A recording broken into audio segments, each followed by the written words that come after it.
filosofía tiene sus grandes éxitos. Frases para pensar y descontrolar lo que queda del día. Frases para todos.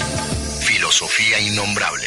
Decir que esa mujer eran dos mujeres es decir poquito. La pura verdad.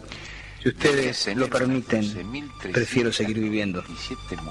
Después de todo y de pensarlo bien, no tengo motivo para quejarme o protestar. Toco tu boca. Con un dedo toco el borde de tu boca. Voy dibujándola como si saliera de mi mano, como si por primera vez tu boca se entreabriera. Y me basta. Esa mujer brillaba como la luna de su voz derecha, como el sol que se ponía en su voz. Tuve sueños espantosos y buenos amores, ligeros y culpables. Me miras, de cerca me miras, cada vez más de cerca. Y entonces jugamos al ciclo.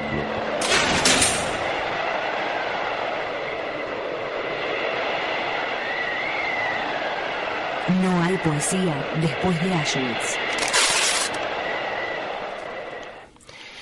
La ruina, ¿no? El vacío, ese viento que escuchábamos al final.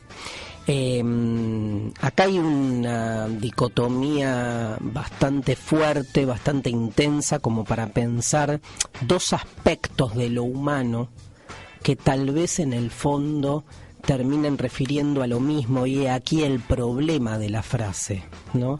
Digo, la poesía por un lado ejemplifica, vamos a decirlo así, lo mejor del ser humano. La construcción de un ser humano desde la ética, desde la estética, desde la belleza, desde la utopía, ¿no?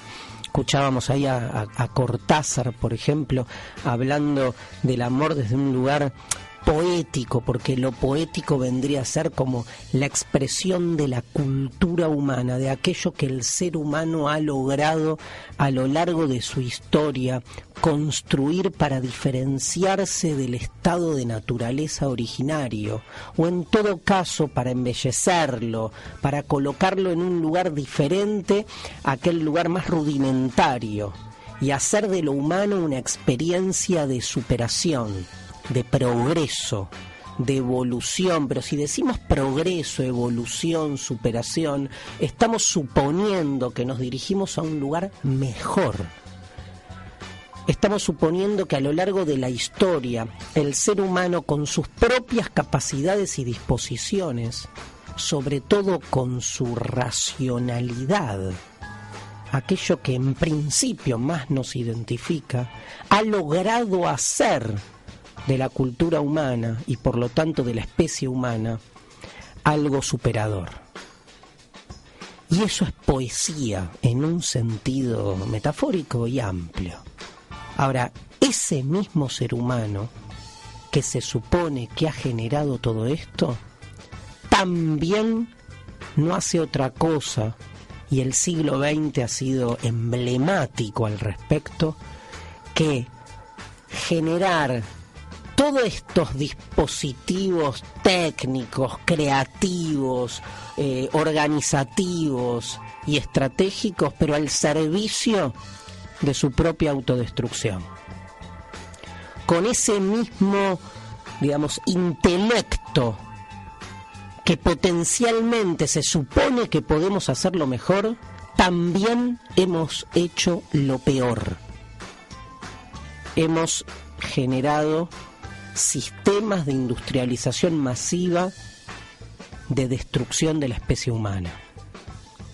Entonces, se produce una contradicción y todo un complejo sistema de reflexión acerca de la responsabilidad de nuestros propios exterminios. Auschwitz es un símbolo y se lo trabaja en filosofía, más allá de su concreción histórica real, ¿sí? Nos permite pensar esta contradicción. Si el ser humano es el mismo que escribe poesía y que genera Auschwitz, algo no cierra. Innombrable. Más pensamientos que certezas.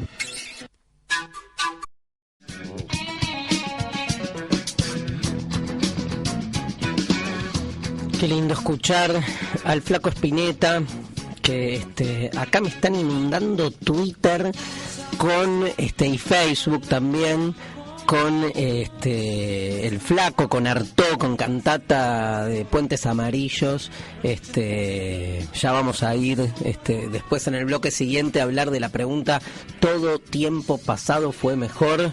Y acá Spinetta contraataca con todo, tiene como una famosa canción, La Cantata, donde toma partido. Ya la vamos a leer porque la mitad de la audiencia que interactúa con nosotros, y les agradecemos, me tiran la cita de Spinetta. Uno hasta me tiró el disco, así que vamos a escucharlo, ¿no? Mariana Collante, acá grosa en producción, fue a comprar el vinilo de Artaud, ¿no? Como para pasarlo. Sí, acá tenemos tocadisco en Radio Madre, ¿vieron? Porque somos un poco nostálgicos, así que vamos a discutir la frase. Bueno, Jazmín Zapata, una gran amiga, interviene por Twitter en el debate del caso Auschwitz, diciendo: el nazismo es un humanismo. Qué provocativa que es Jazmín. La pregunta sería: ¿qué tipo de hombre es el que cambia el mundo? Totalmente, acuerdo, Jazmín, contigo. Me parece que la discusión tiene que pasar justamente por donde menos pasa. Ojo, en la reflexión filosófica es materia común, ¿no? Cotidiano debate, pero el modo en que se visualiza al exterminador, el modo en que se visualiza al perpetrador, al victimario, ese es el problema en general de nuestras lecturas de estos grandes genocidios o aniquilamientos masivos que han habido en la historia del ser humano y en especial en el siglo XX. ¿Por qué?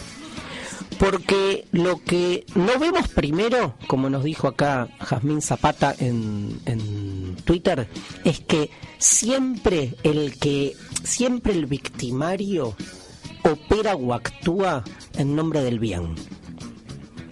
Siempre hay un fundamento ético, un fundamento inmunizador, por donde lo quieran ver, pero siempre hay una justificación. O sea, si hay que liquidar a una cantidad de seres humanos, lo es por un motivo, por un propósito, que siempre coincide con las necesidades de los propios. Como si les dijese: si me inundan mi comunidad de extranjeros y padecemos entonces la falta de recursos, hay que liquidar a los extranjeros. Este tipo de razonamiento supone una fragmentación permanente de la especie humana, donde los seres humanos se entienden a sí mismos como medios. Y entonces no entiendo nunca que reventar a un otro para salvarme a mí mismo es una manera de reventarme a mí mismo. Esa reflexión no la hago. Porque en definitiva, en la medida en que somos especie humana, no hay justificación de destruir al otro para mi propia salvaguarda. Porque no me estoy salvando, porque yo antes de ser Darío, de ser quien soy especie humana. Entonces me estoy haciendo daño a mí mismo. Estoy matando una de las partes que hacen también a mi humanidad. Cada persona que yo destruyo para salvarme a mí mismo, estoy destruyendo una parte de mí mismo. Y la única manera que tengo de expiar esa culpa, de no hacerme cargo, es fácil. Y es lo que se ve en la historia sobre todo de Occidente. Es hacer del otro alguien por debajo de la condición humana. Si al otro que extermino lo saco de la condición, de la especie, de lo humano, entonces su exterminio no me toca, porque estoy matando bacterias, o vacas, o ratas, o lo que quieran. Pero estoy destruyendo algo que no me toca, que no me incumbe, que no es parte de lo propio. Por eso todas las políticas de exterminio siempre han sido políticas de deshumanización. Hannah Arendt, en Los orígenes del totalitarismo, decía: hay 3 pasos siempre previos a un exterminio. Hay un proceso donde se le va quitando personería al otro. Primero la personería jurídica, después la moral y finalmente la humana.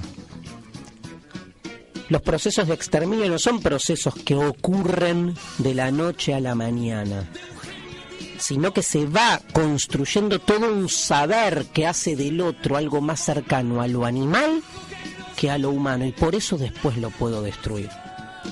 Y el segundo punto que quiero decir, en función de esta, digamos, de esta reflexión que aparece sobre el caso Auschwitz, ¿no? Auschwitz-Birkenau fue el campo de exterminio más grande que hubo eran 3 campos, sitios. Birkenau fue el donde se destruía. Auschwitz era un lugar más de encierro. A unos kilómetros de ahí estaba Birkenau, donde se generó lo que Hannah Arendt llama la fabricación sistemática de cadáveres. Siempre recuerdo, me impactó mucho la frase de Hannah Arendt cuando la leí, que decía: en Auschwitz no se moría, se fabricaban cadáveres. Miren qué diferencia cuando uno piensa cualquier exterminio.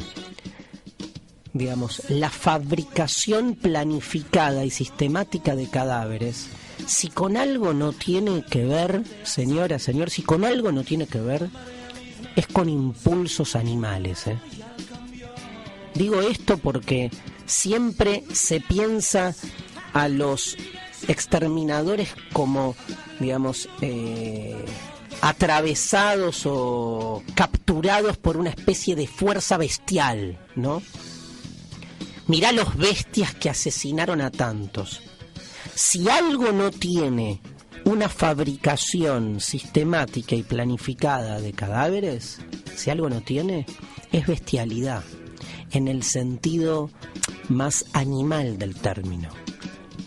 Es bien humano, demasiado humano, como decía Nietzsche, demasiado humano. Porque es en nombre de lo humano que se ha exterminado a parte de lo humano. Giorgio Agamben, en un libro que se los recomiendo, genial, que se llama Lo que resta de Auschwitz, Homo Sacer 2 creo que es, lo que queda o lo que resta de Auschwitz, cita a Robert Antelme, cuando, intentando definir al ser humano en el siglo XX, después de todas estas catástrofes, Antelme dice algo así, no tengo la cita exacta, pero dice así como: el hombre es lo que sobrevive al hombre. O sea, hay una tendencia humana a autodestruirse a sí misma, pero esa autodestrucción nunca llega hasta el final. Lo que sobra, lo que resta, es el género humano. La inversión absoluta de la utopía ilustrada racional, que creyó en poner todo el poder del pensamiento al servicio de la emancipación humana. Ese pensamiento, así como ha generado grandes bienestares, sistemas de igualdad, de crecimiento de las injusticias, también ha generado los peores sistemas planificados y sistemáticos de autodestrucción de la especie. ¡Ay, lo humano! ¡Ay, lo humano! Y después le echamos la culpa a Dios.